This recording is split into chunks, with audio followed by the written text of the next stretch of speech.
Olá, eu me chamo Laura, sou graduada em Engenharia Química, atualmente mestranda no Programa de Pós-Graduação em Sustentabilidade pela Universidade Estadual de Maringá, do campus de Umuarama, e pelo Instituto Federal do Paraná. Esse estudo foi orientado pela professora e doutora Camila da Silva e tem como título Avaliação Preliminar da Aplicação de Água Subcrítica para a Obtenção de Fenólicos das Folhas e Talos de Cenoura. A cenoura é uma hortaliça mundialmente consumida e cultivada, especialmente valorizada por conta da sua raiz, que é rica nutricionalmente, especialmente em carotenoides. A produção brasileira, destacada pela Embrapa, no estudo organizado por Carvalho e colaboradores, mostra que o país é autossuficiente na produção de cenoura e tem um volume comercial expressivo. Toda essa comercialização, todo esse volume comercializado, ele gera também as folhas e talos como um resíduo, comumente destinadas à alimentação animal ou simplesmente descartadas.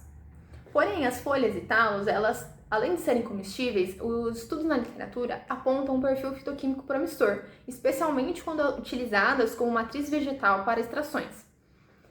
Se desponta como objetivo desse trabalho, e como os estudos na literatura demonstram, a água subcrítica, que essa terminologia se faz referência a águas em condições controladas de temperatura e pressão, que podem propiciar um rendimento maior na separação dos compostos de interesse. No caso desse estudo, foi avaliado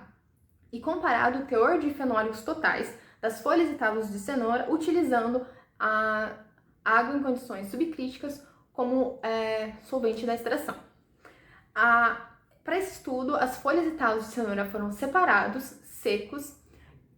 tendo sua umidade verificada e então destinados para as extrações. Foram feitas extrações utilizando exclusivamente as folhas, exclusivamente os talos e uma mistura em massa de 1:1 de folhas e talos.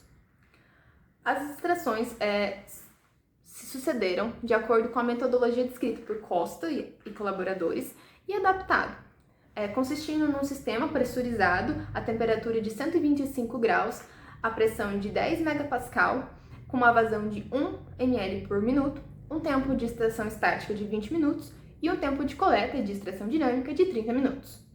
Todas as extrações foram realizadas de maneira análoga, mudando apenas a matriz vegetal. Com relação aos resultados obtidos a partir de então, as folhas de cenoura obteve uma quantidade de fenólicos totais de 10,27 mg do equivalente de ácido gálico por gramas da amostra seca,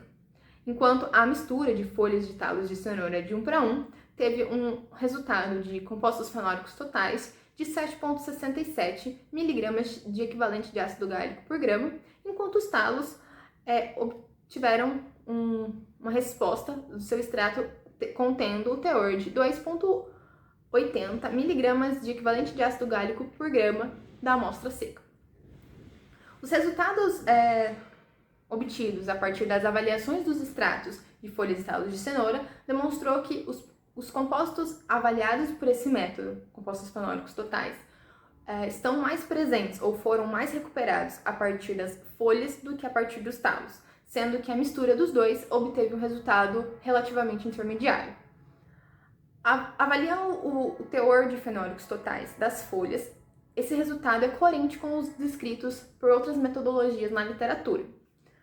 Comparando uma metodologia mais próxima à executada neste trabalho, que seria utilizando água em condições subcríticas, o estudo de Song e colaboradores trouxe um valor nas condições próximas às utilizadas nesse estudo de fenólicos totais para as folhas de cenoura como próximo ou levemente inferior a 10 mg de equivalente de ácido gálico, mostrando assim que os resultados obtidos nesse estudo foram coerentes com a literatura e que foi possível sim avaliar a diferença na concentração